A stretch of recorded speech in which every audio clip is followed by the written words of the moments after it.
मतलब राजकुमार जी ये हुआ कि ये एक शुरुआत की कांशीराम जी ने जीत की तरफ कदम बढ़ाया। बिल्कुल सही बोला आपने। और यहाँ पर अब मैं पंडित जी से ये सवाल पूछना चाहता हूँ कि पंडित जी, हाथी की हमने बात कर ली, हमने रंग की बात करी, लेकिन मायावती जी का जन्म कब हुआ, किस स्थान पर हुआ, वो तारीख क्या थी जब बहुजन समाज पार्टी की जो बहन जी हैं उनका जन्म हुआ? क्योंकि बड़ा ही इंपॉर्टेंट हो जाता है इतने बड़े लीडर का जन्म, तारीख और खास करके जगह। पंडित जी। जी बिल्कुल सही है। मायावती जी का सबसे पहले तो नाम ही बड़ा खूबसूरत है, लक्ष्मी का नाम है जी, ठीक है ना। 15/1/1956 को रविवार वाले दिन सुबह वो पैदा हुई जी, और दिल्ली और यूपी के बॉर्डर के ऊपर फरीदाबाद के पास उनका जन्म हुआ। मकर राशि और मकर लगन की अद्भुत प्रकृति की ये महिला जब पैदा हुई तो पैदा होते ही इनके लगन में बहुत ही 3 सुंदर ग्रहों की रचना हुई। एक तो मकर लगन और मकर राशि, तो सूर्य, चंद्रमा और बुध जी, ये तीनों उनके लगन में बैठे हुए हैं। यानी सूर्य के लगन में बैठे होना आदमी को घोड़े की तरह भगाता रहता है, उसकी तबीयत का ध्यान रखता है, उसको हर दृष्टिकोण से अपनी एनर्जी प्रदान करता रहता है। वहां पे बुध और चंद्रमा दोनों एक कंजक्शन बनाते हुए जब हम देखते हैं तो बुद्धादित्य योग का निर्माण होता है।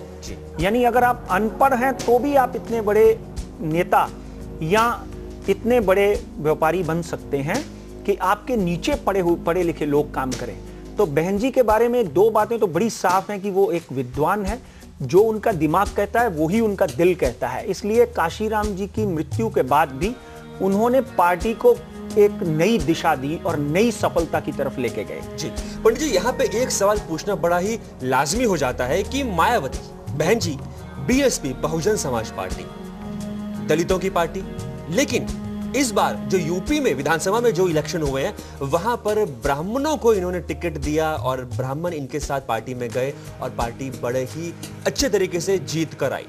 तो मायावती का जो रुझान ब्राह्मणों की तरफ बढ़ा है, क्या वो दिल से इज्जत करती हैं उनकी, या क्या ये एक पॉलिटिकल स्टंट था? ग्रह क्या बोलते हैं? देखिए, इसमें ग्रहों की चाल है मनीष जी। जी इसमें मायावती या मैं या आप या काशीराम या सोनिया गांधी या लालकृष्ण आडवाणी एक ऐसा कह लें कि ग्रहों की चाल से चलने वाले मोहरे होते हैं, निमित्त मात्र हैं। तो जैसे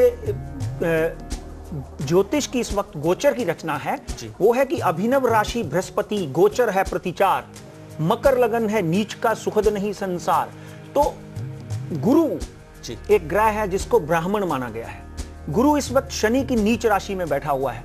तो ब्राह्मणों को दलितों के साथ काम करते हुए देखेंगे आप। दलितों का प्रावधान होगा, दलितों को मिलेगा, दलितों को सफलताएं मिलेंगी।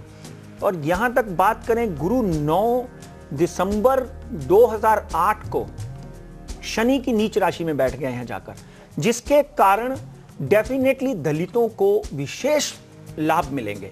और वहां यहां तक बात करें मायावती जी की, तो मायावती जी की कुंडली में अष्टम भाव में गुरु तीसरी और नवीं दृष्टि को देखता है। तो उनकी गुरु की महादशा शुरू हुई 1981 से लेकर 1993 तक। 1981 से 1993 तक उनके जीवन में कुछ बहुत ज्यादा कुछ मिला नहीं, क्योंकि उनका खुद का गुरु बहुत अच्छा नहीं माना गया है। कुंडली में अष्टम भाव का कन्या राशि का जो उनका गुरु है वो बहुत ही शुभ नहीं माना गया, मध्यम माना गया है जी। मगर 93 से जैसे ही उनकी शनि की महादशा शुरू हुई जी, तो मायावती जी के जीवन में एक तूफान आ गया, सफलताओं का तूफान। क्योंकि शनि उच्च का बैठा हुआ है, शनि 11वें भाव में घर में धन स्थान में बैठा होने की वजह से, उसके साथ में मंगल, उसके साथ में राहु, यानी जो यहां पर प्रारब्ध और शाश्वत योग की रचना उनकी हो रही है, उसी से ही उनका उदय काल शुरू हुआ।